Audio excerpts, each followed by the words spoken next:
The question is no longer whether machines can think, but whether humans still remember how. For 5 millennia, knowledge was the ultimate scarcity. Emperors built libraries to hoard it. Scholars guarded secrets as currency. Entire civilizations rose and fell based on who controlled information. Then, in a single generation, we inverted the equation. Knowledge became infinite. Wisdom became extinct. Today's paradox is brutal. We have more data than ever and less clarity than our grandparents had with a newspaper and a conscience. By 2025, Claude, ChatGPT, Gemini, and their descendants don't just retrieve information, they synthesize arguments, generate code, diagnose diseases, and draft legal briefs with superhuman speed. A teenager with a smartphone now commands more analytical firepower than the entire Apollo program possessed. Yet we're not smarter. We're paralyzed by optionality. A 2024 Accenture study revealed something striking. While 89% of global executives use AI to inform decisions, only 27% trust those decisions without human interpretation. That 62-point chasm isn't a technology gap. It's a wisdom deficit. And it's widening with every algorithm we deploy. The 3 circles of intelligence. To navigate what's coming, we need to understand 3 concentric forms of knowing that define the landscape of modern leadership. First, there's computational intelligence, the mechanical ability to calculate, correlate, and predict. Machines have achieved near omniscience here, processing patterns across billions of data points in microseconds. This capability is now commoditized. Everyone has access to it. It no longer differentiates you. Second, emotional intelligence, the human ability to empathize, contextualize, and connect. This remains our territory, but only if we cultivate it intentionally. The uncomfortable truth is that most organizations are accidentally eroding this capacity through over-automation.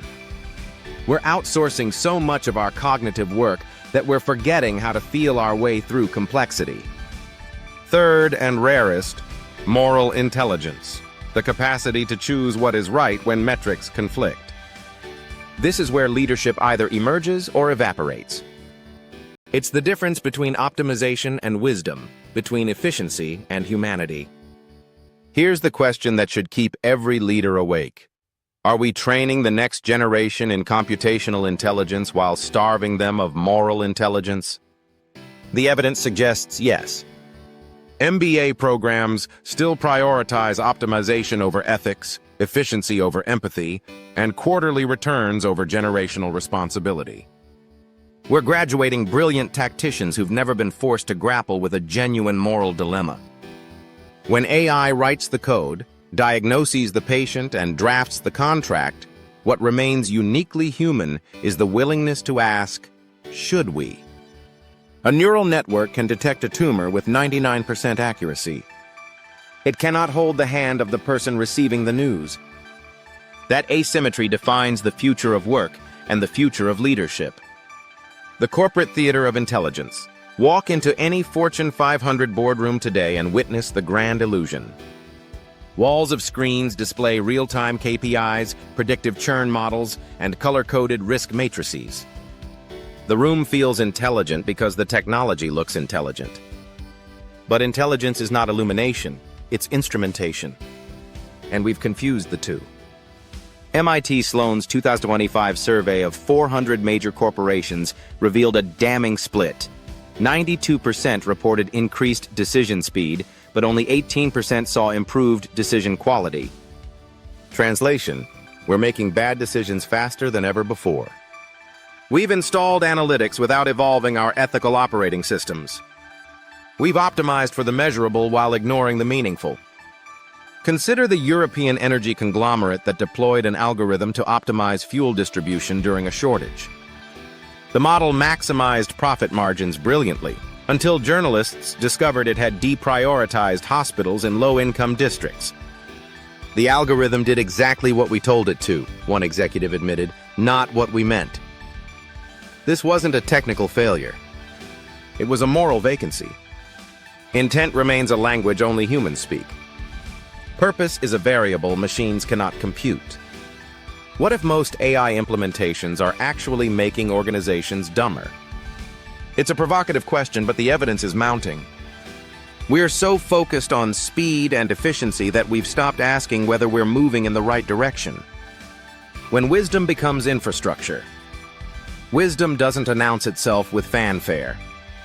It operates like an invisible protocol, slow, silent, foundational. It doesn't compete with speed, it stabilizes it. When IBM Watson Health embedded a human ethics gate into its oncology recommendations, cycle time increased by 15%. Executives panicked. Then misdiagnoses dropped 34% and patient trust soared.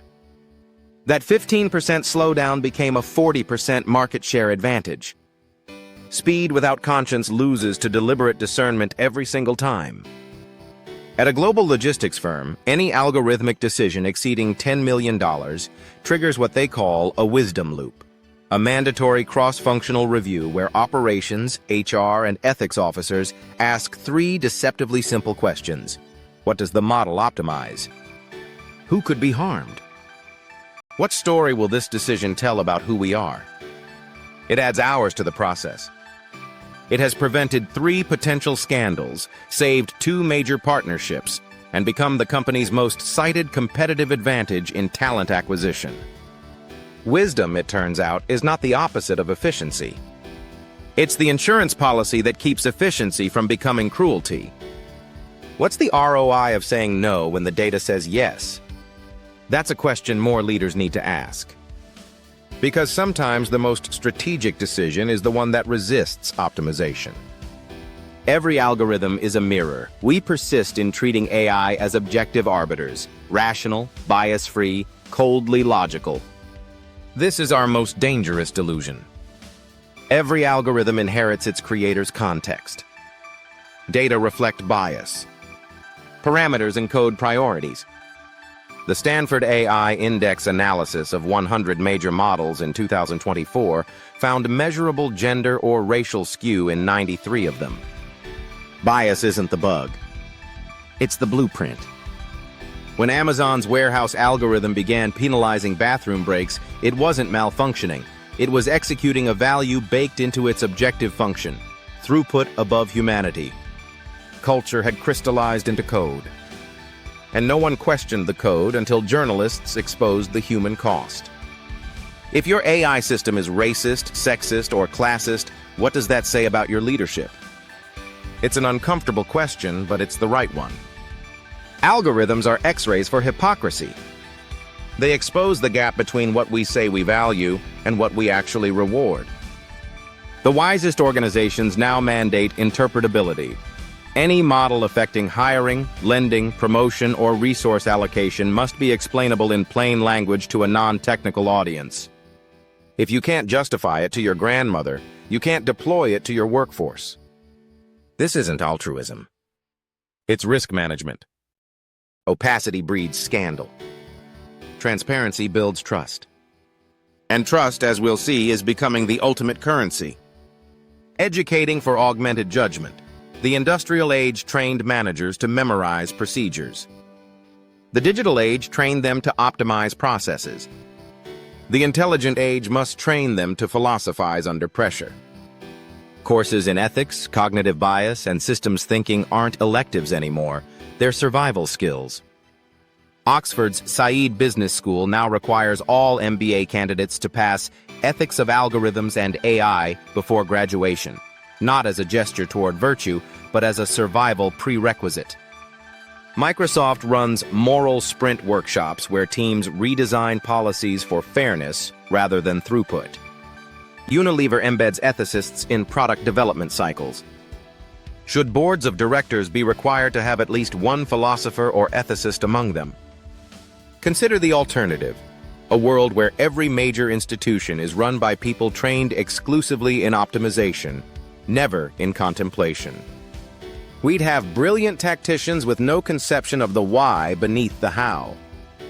We'd build systems that maximize efficiency while eroding meaning. Philosophy is no longer impractical, it's strategic. The humanities are returning to power because what once seemed soft now feels necessary. Google DeepMind recently hired philosophers to consult on AI alignment. The Vatican convened scientists to draft ethics frameworks. MIT found that cross-training engineers in ethics and storytelling improved product design satisfaction by 23%. Moral reasoning has become a supply chain issue. Literature builds empathy. Empathy reduces error. History reveals patterns. Patterns prevent disasters. Human differentiation in the algorithm. Age. As automation spreads, human differentiation collapses into the space between data and decision. That space is judgment, an alchemy of empathy, experience, and ethics that no machine can synthesize. A leader's advantage is no longer predicting the future faster. It's interpreting it more responsibly. What decisions are you still making yourself that you've been tempted to outsource to an algorithm? If you can't name any, you're not leading, you're following. When the pandemic forced remote work, AI scheduling tools optimized productivity ruthlessly and accidentally erased serendipity. The unplanned hallway conversation. The spontaneous brainstorming session. The mentorship that happens over coffee, not Calendly. Companies that noticed this loss rebuilt randomness intentionally. Virtual coffee roulettes, rotational mentoring programs, digital open-door hours with no agenda.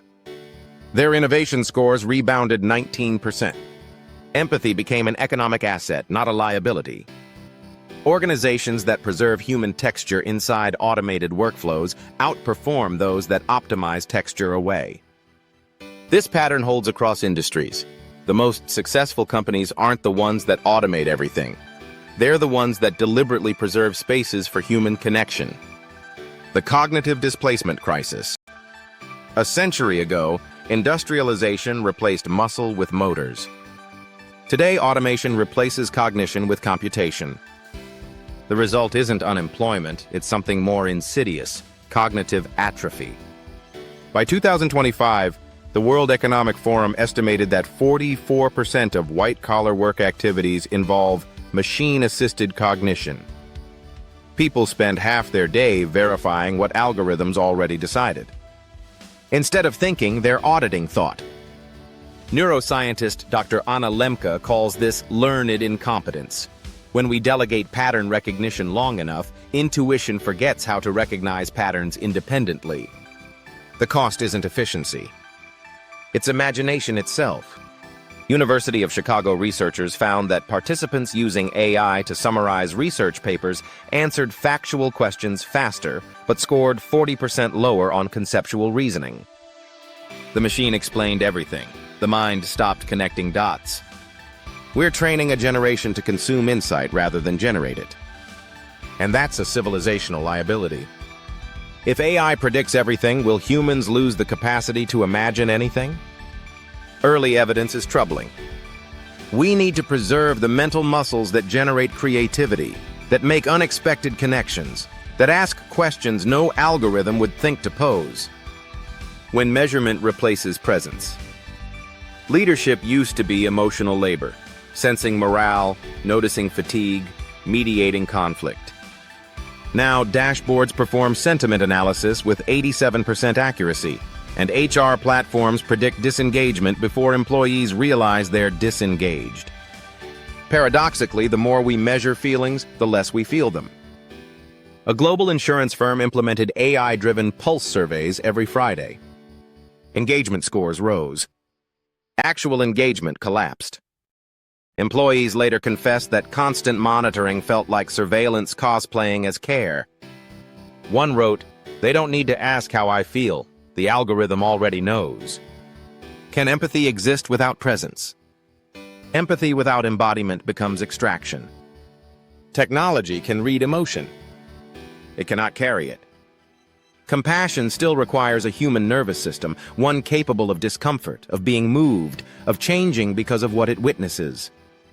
You cannot delegate care to a dashboard. This is perhaps the most important lesson of the intelligent age. Metrics can inform compassion, but they cannot replace it. The leader who only knows their team through data has already lost them. The isolation built into efficiency, automation promised liberation from tedium. Instead, it risks isolation by design.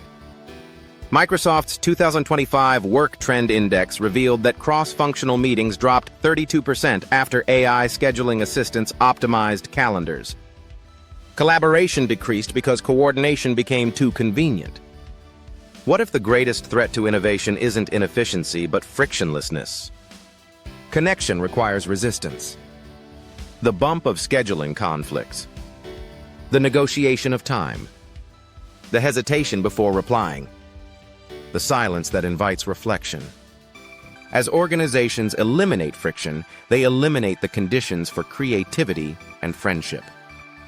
Wise leaders re-engineer encounter, walking one-on-ones, cross-team salons, story-sharing circles. These aren't perks. They're prophylactics against algorithmic alienation. They're deliberate inefficiencies that preserve the texture of human collaboration. Synthetic wisdom and its limits. AI researchers now speak of synthetic wisdom. Systems trained not merely on facts, but on philosophies. Aristotle's ethics, Confucian analects, recorded judicial deliberations. Early prototypes can cite Kant and Rawls in the same breath, contextualizing moral arguments with eerie sophistication. But imitation is not incarnation. When an AI recommends mercy in sentencing, it doesn't feel mercy. It performs probability. Wisdom requires emotion plus experience plus ethics. Remove any variable and you get simulation, not soul. Can wisdom exist without suffering? Every great moral teacher, Buddha, Socrates, King, Mandela, earned their insights through lived experience, often pain. Wisdom isn't downloaded, it's forged. Still, synthetic wisdom has utility. Used properly, it acts as conscience scaffolding, a second opinion that reminds humans of forgotten principles.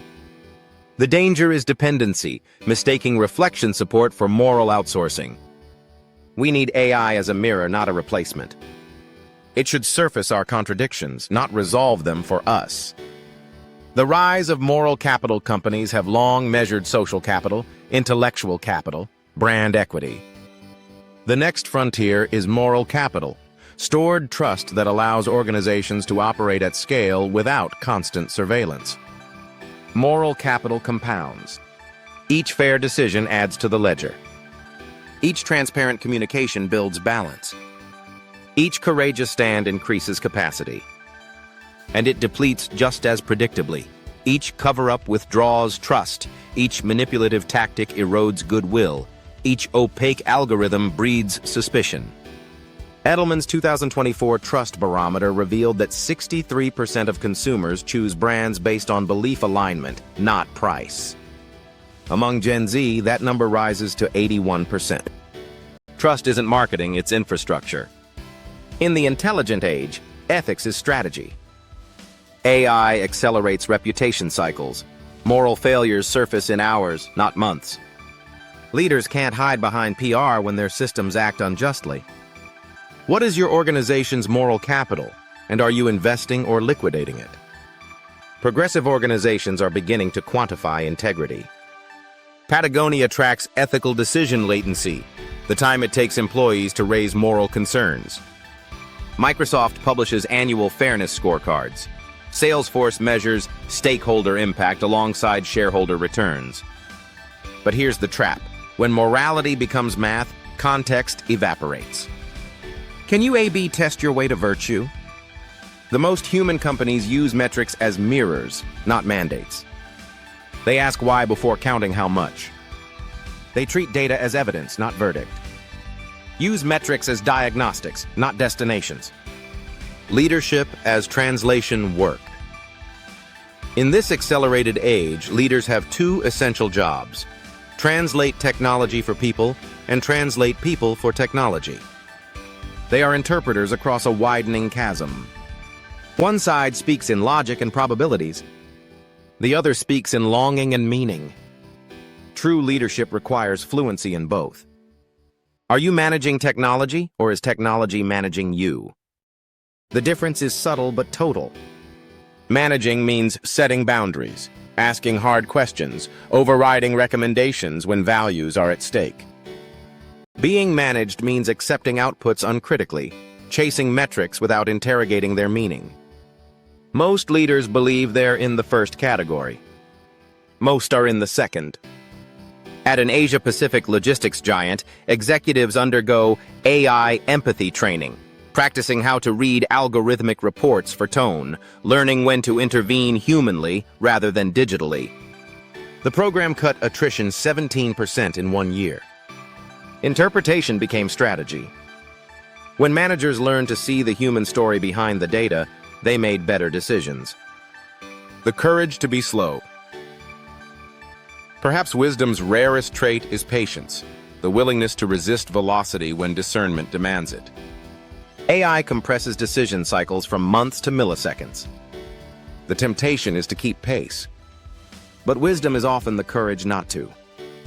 Toyota's Andon Cord allows any worker to halt an entire production line for a quality concern. In the intelligent age, we need digital Andon cords, protocols empowering humans to pause algorithms when something feels wrong, even before data confirm it. What if the best decision a leader can make is to decide nothing, yet? Speed minus conscience equals scandal.